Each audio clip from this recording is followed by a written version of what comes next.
So much food for thought we've had over the course of these 2 days. We're just going to move on now to hear from three people who, well, two who you will be very familiar with over the course of the last 2 days. That is Bill. Bill Husak, would you like to come and join us? As you know, is the athletics director here at LMU.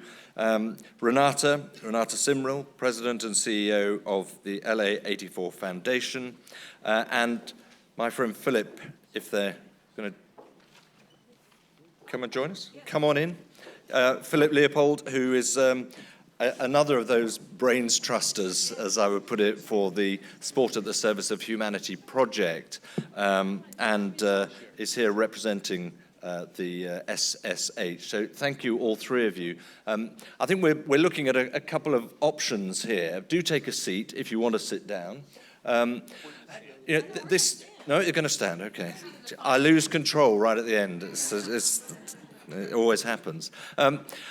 They have some thoughts and considerations on next steps and the sort of commitments that perhaps can and should be made. But I think also would be very keen to hear if you have thoughts about next steps as well. Perhaps, Bill, let me start with you as people have a little think, and we'll get your view first of all. Thank you so much, David. First of all, welcome everyone. Welcome to the SSH Foundation. I wish I could be as articulate as Val in describing not just this whole conference, but also the background and our thoughts. One of the things that we talked about, let's do a question and answer first instead of last, and then we'll try to finish it up.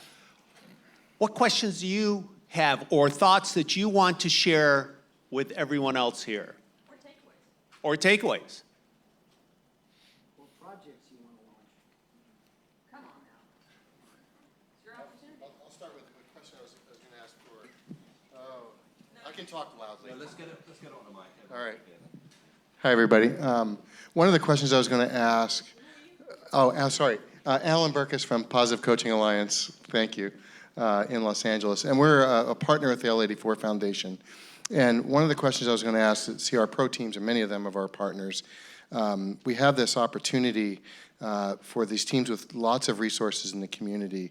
But at the end of the day, how important is it to just have everyone play with a ball with somebody else? At the end of the day, that's really what they're getting to. And how important is that within the context of what we're talking about? Critical, in my opinion. Has anybody seen the new Pope movie, A Man of His Word? Wonderful. If you haven't seen it, it's not been well publicized, but it is a fantastic piece of documentary film work. But you listen to Pope Francis for a couple of hours, and you're not only awestruck but inspired. But there's a moment in the movie that I took away. You wrap it all together, and he says, I ask parents all the time one question: do you play with your children? And I'm floored by that. It's in my mind all day, every day since I heard that line. So how important is it that people just get a chance to play? Kids get a chance to play. You get a chance to play with your children. That's what this is about. I think it is in the communities that we serve, Alan, that you're well aware of. And Serena talked about that a little bit. Jonathan, I think, can reflect on that. Kylan certainly. Is that in a lot of communities, it's not safe to go outside. It's not safe to go to the park. And so we're really focused as a foundation is where can we meet kids where they are to be able to give every child an opportunity to play. And for us, it's been really a strong investment in middle school sports.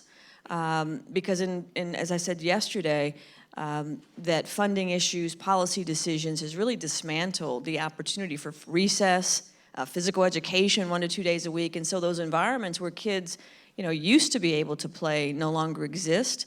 And part of our Play for All movement is squarely rooted in those opportunities to bring recess, physical education, and structured sports programs with positive coach mentors back to the school system. But it's going to take movements like LA84, our summit that we do in October, SHH Foundation, and each and every one of you, to make sure that we're focused on those areas where kids need to be provided those opportunities and driving those resources where they're needed most. And my perspective of play is it's foundational to competition. When you were young, you played. If you were fortunate enough to get better, then you competed. And as you get older, and in fact, this is a hole in our program that I see, I'm retiring tomorrow, and we're not addressing people my age who want to go back to playing, and finding that joy. We play sports. Some people, when they get to be competitive, start to work at sports. Maintaining the joy that you can find from play and maintaining that mentality, even in our own jobs, is critical for us being happy and to be able to convey that joy to the people that we work with.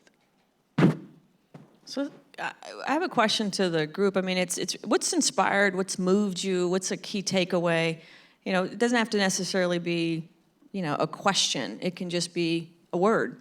I'm very inspired by the level of people here who are committed to this thing that I love too. And that we are just a small group. There are thousands more like us in the world that actually love this and are given their intellectual abilities and their talents to make it better for kids. It's just inspiring. It's awesome. David? I'm going to do the mic. Can't help myself. Yeah. First of all, thank you all for putting this on. This is really incredible and a great experience. A place that I live a lot with athletes is sort of in the mental health space. And I think that it was very clear over the past 2 days that the health of an athlete is not only the physical side, but also the mental health side, the emotional side. And I think it's also been identified very clearly through research, through leaders in sports, particularly the NC2A, that said the biggest health and safety issue we have with our athletes is mental health. But the resources aren't there. We don't have sports psychologists on every campus across this country. I think there's a total of 32. So how do we encourage help-seeking care, and how do we as leaders become not only caretakers, but caregivers to ensure that our athletes are their whole self, physically and mentally? You ask a $64,000 question, and there's no right answer. I will give it to you from my perspective that has to go back 60 years ago. And let me just start off with coaching, because I think that's a problem. My coaches in elementary school and in high school were physically, educationally trained. They weren't walk-ons. We didn't have club sports. Because we didn't have club sports, we played with our neighbors. We played with our friends. We had parents who were around and had time to play with us because there were no games to play on Sunday, except for watching a professional football game. I will tell you, is Tom here, Homo? Is he still here? He left. BYU's got it right, people. They don't play on Sunday. And it's a conversation that we've had in the West Coast Conference about trying to reduce/eliminate not playing on Sunday. Why? Because athletes, collegiate athletes, need time to themselves, but so do those high school and kids who are junior high school. They need time to themselves as well. I have a coach who's got a daughter who's playing volleyball. And there were 8 people who've spent 20 years with me here, and I took them all to lunch. And it was after Memorial Day. He says, I spent the whole Memorial Day weekend with my daughter at her volleyball tournament, and it's not even a qualifying tournament. And he did not want to be there. And I asked him, I said, why did you go? Why did you go? Don't complain about it because you had a choice to stay home. But if you don't have, and for you youth sports people who end up playing on weekends, playing on Sunday especially, God bless it, give them a day off. They deserve it. Parents deserve it. Certainly the kids do. It is a problem for my staff. My staff works 7 days a week because we have games on Sunday. We are going to make a conscious effort next year and the years to come not to schedule Sunday games because it takes a toll. So, but there's no one answer. I do think that the preparation of coaches is really, really important. Keeping families together. We want families to stay together, yet we do things to drive them apart. It just doesn't make any sense to me.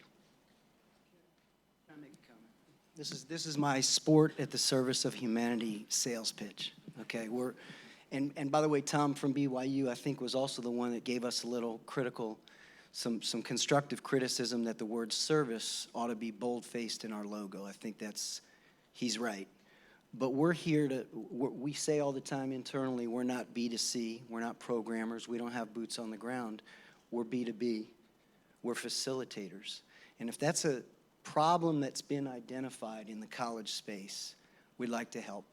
If the faith community, if we need to have a series of conferences like this focused solely on mental health of college athletes, then let's do it. And or all athletes. Then we'll convene an SSH conference and we'll create content that addresses this, and we'll find best practices and we'll go get funding and we'll do this, right? Let's solve these problems, and we might have to do them one at a time, right? But we're here for you. So that's my assignment is partnerships on behalf of SSH. My job is to help you solve your problems.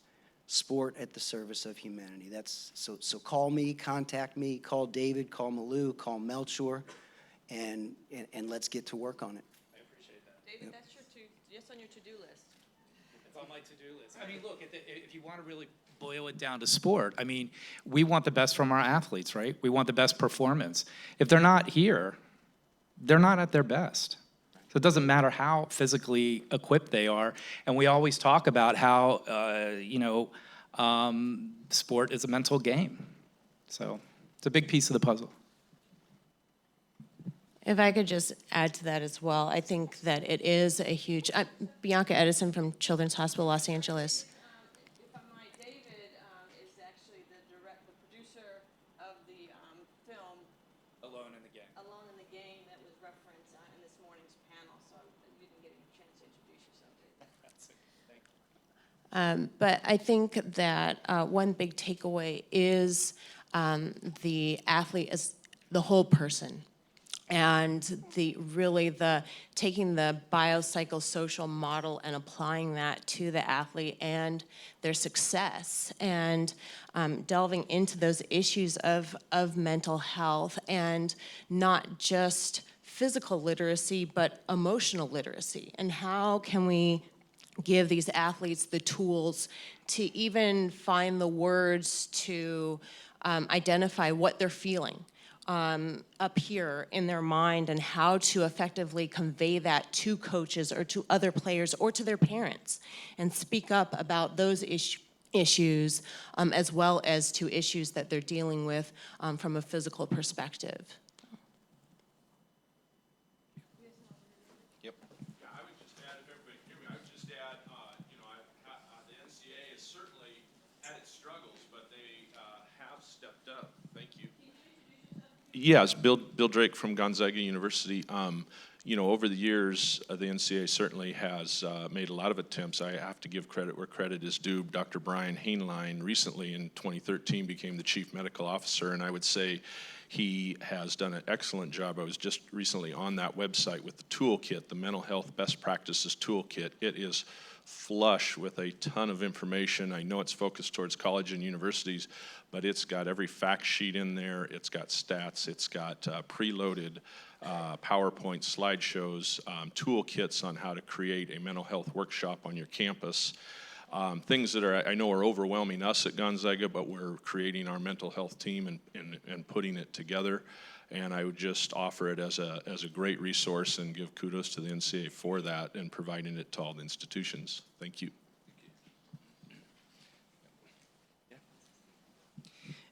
My name is Nate Leopold from the University of Rochester. I definitely think my biggest takeaway actually was inspired by the Positive Coaching Alliance, which has to do with the fact that as a student athlete myself, the adults in the athletic world wield an unbelievable amount of power over us student athletes and students in general as we're growing up in our youth club sports. And so there's a real responsibility there that adults have.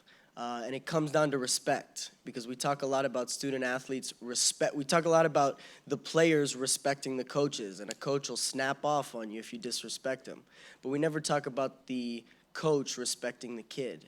We never talk about the coach respecting that athlete, who in and of himself, is a beautiful human. And that's something that's a responsibility that has been way overlooked, especially in my own personal experience. I haven't gone through the PCA training, but even without that training, I do feel like start complimenting your players more than you do, right? How easy is that?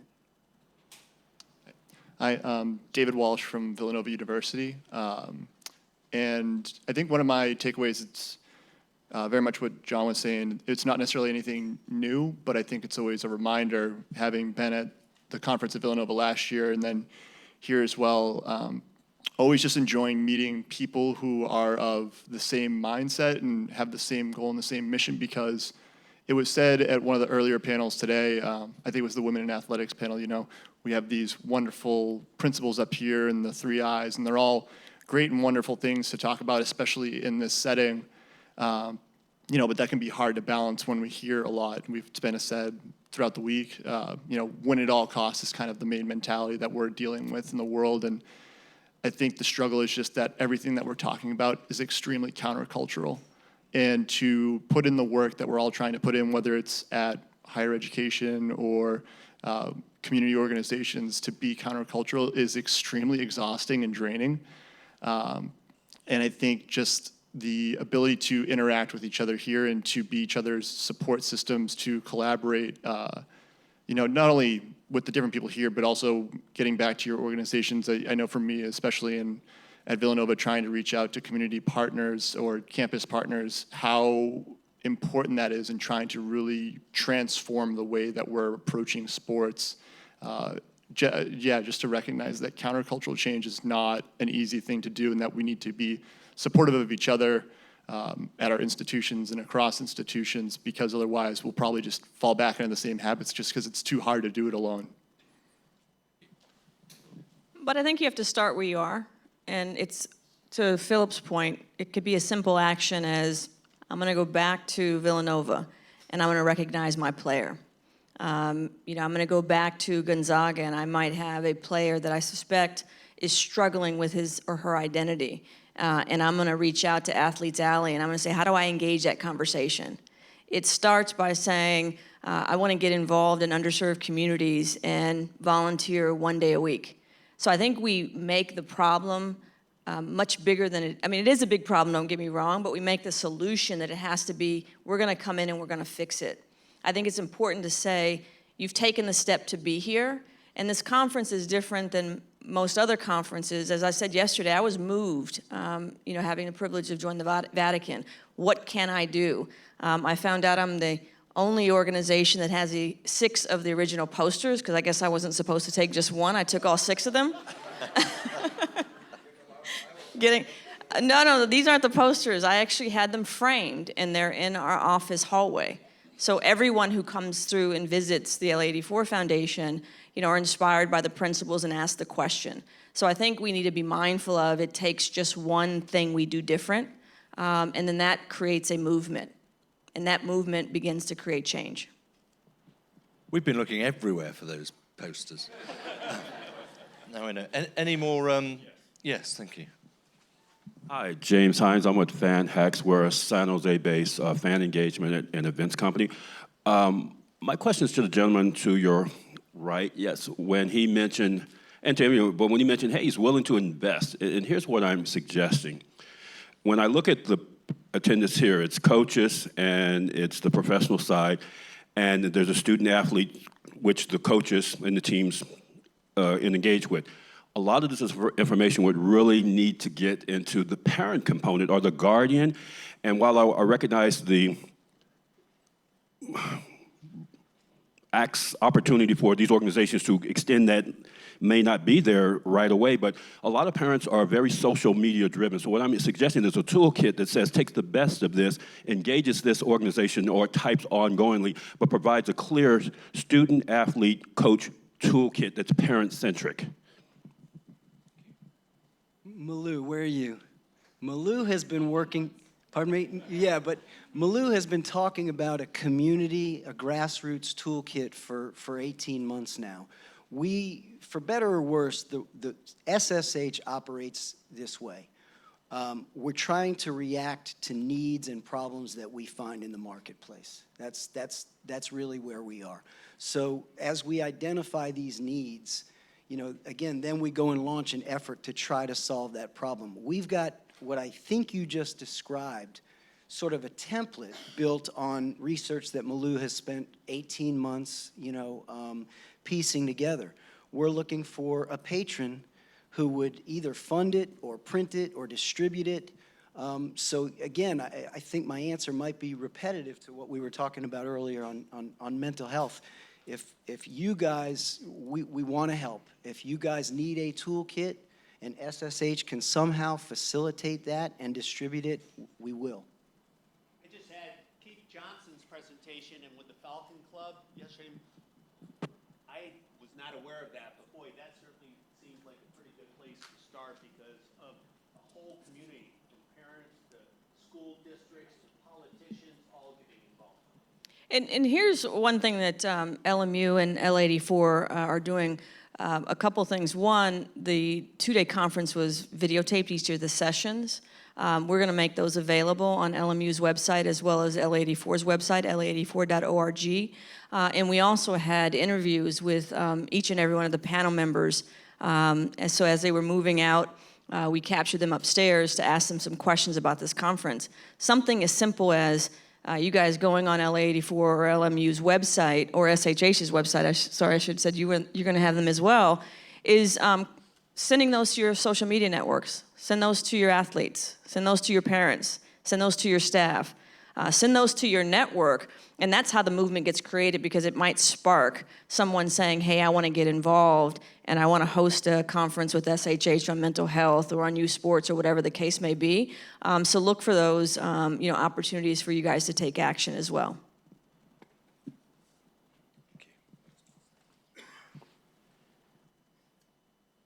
Naomi Crocker, and I'm working on programming for educational programming in the greater Los Angeles area for the underserved communities. And I just want to talk about a word that is celebrated in athletics, and that is resilience. And I think that to me, this word is sort of a double-sided word, especially when we're looking at the community's mental, or the subject of mental health, because the way I see it, resilience for an athlete, especially to the young communities, if you have an athlete that could be struggling with something, but the coach is saying like, oh, you're so resilient, I'm so proud of you, but inside, this athlete is actually really struggling with a loss and maybe going home and having a hard time but suffering in silence and not having an opportunity to actually just be themselves and show that vulnerable side of themselves and feeling like they have to be resilient. I just wanted to offer that as we're in this space of openness and, sharing that side where our youth may feel like there is a certain amount of pressure to be resilient in sports. Yeah, thank you.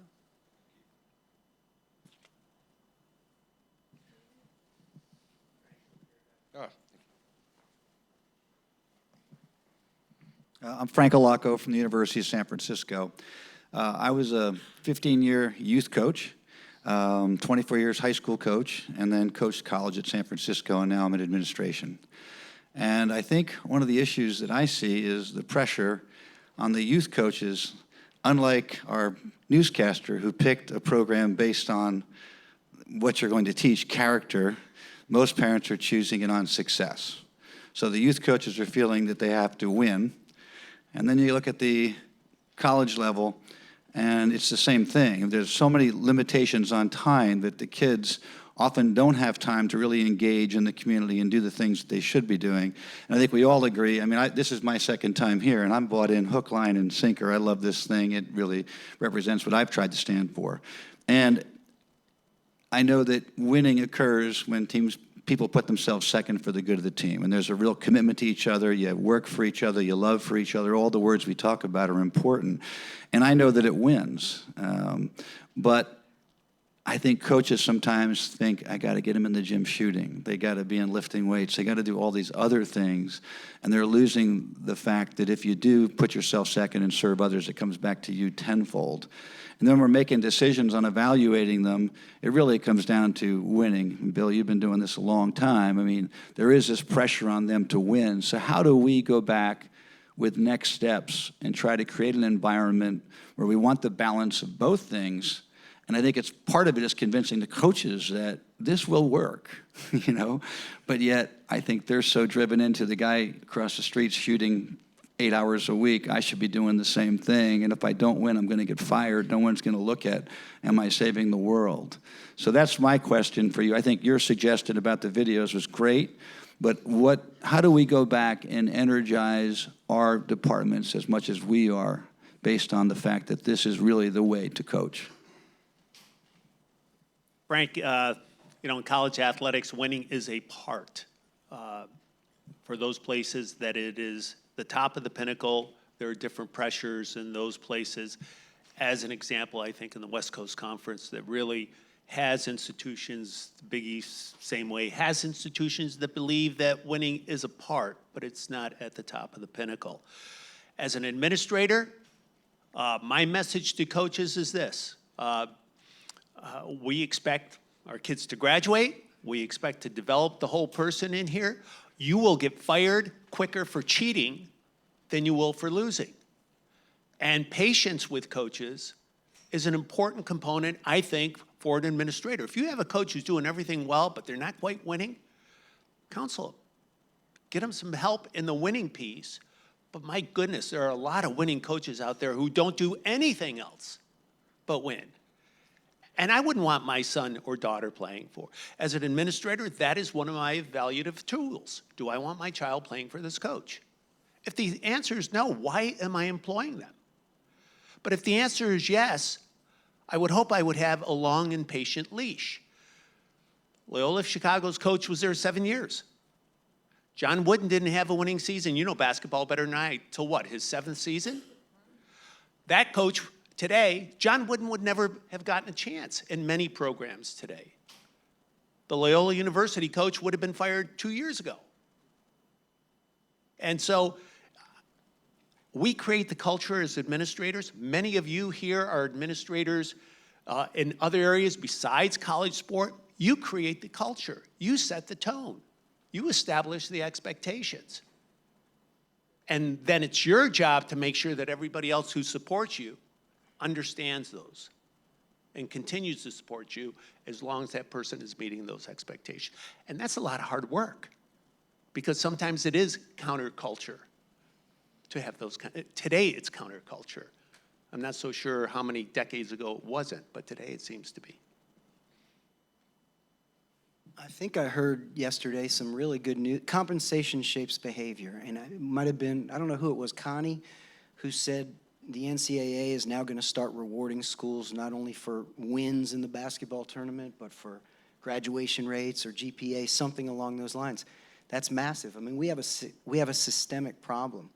So if the system changes their attitude and says we're going to start paying for education success on top of basketball success, to me that's a massive change for the good.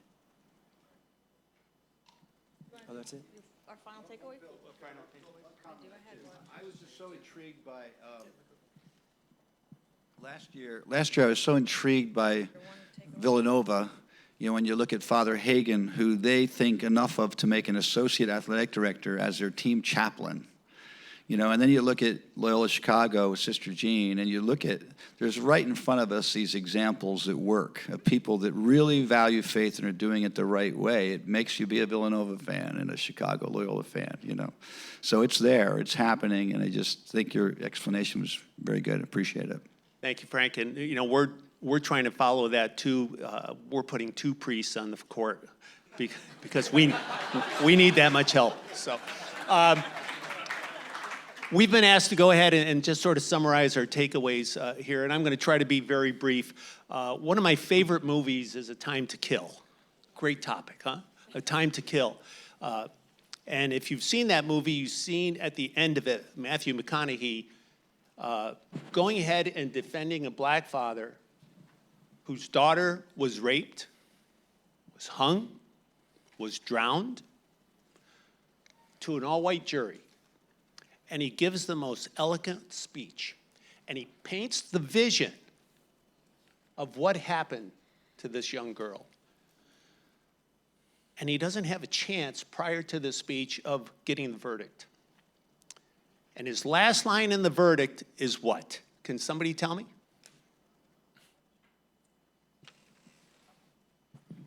What if she was white? Imagine if she was white. Riley was up here today. Imagine if you were Riley.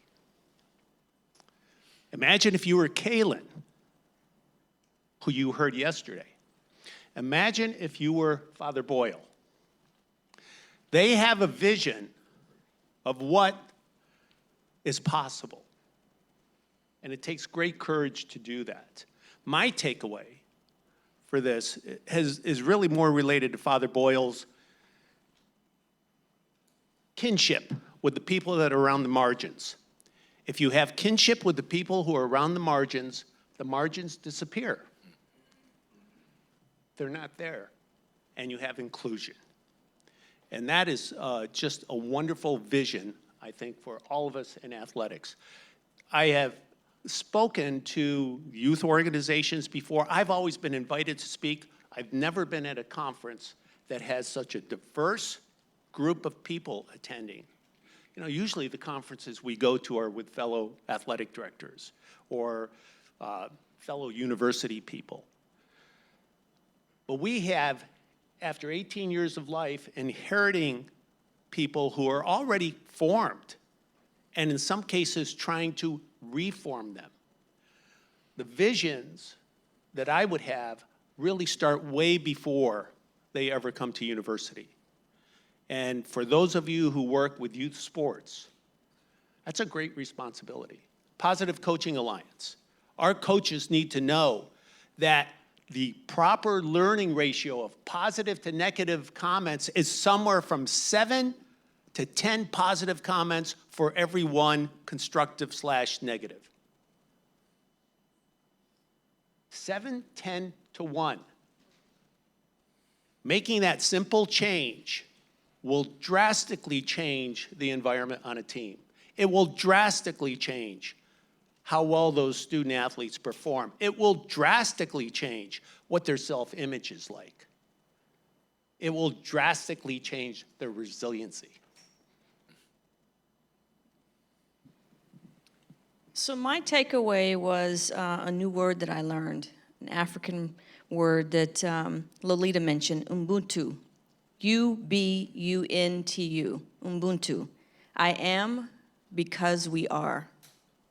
So I looked it up because I was just fascinated by that. I am because we are. And it says that it's the belief in a universal bond of sharing that connects humanity. The belief in a universal bond of sharing that connects humanity. I think we all experience Ubuntu today. And I'm hopeful that we'll harness the energy, the positivity, the discussion in this room to create a culture of resiliency, a culture of change. As one of the founding board members of the LA84 Foundation reminds me often, the children are waiting. Right, Maureen? The children are waiting. For me, just being in this room with so many this is a long slog, right? We're going for the big one. We're going for peace on earth, total equality.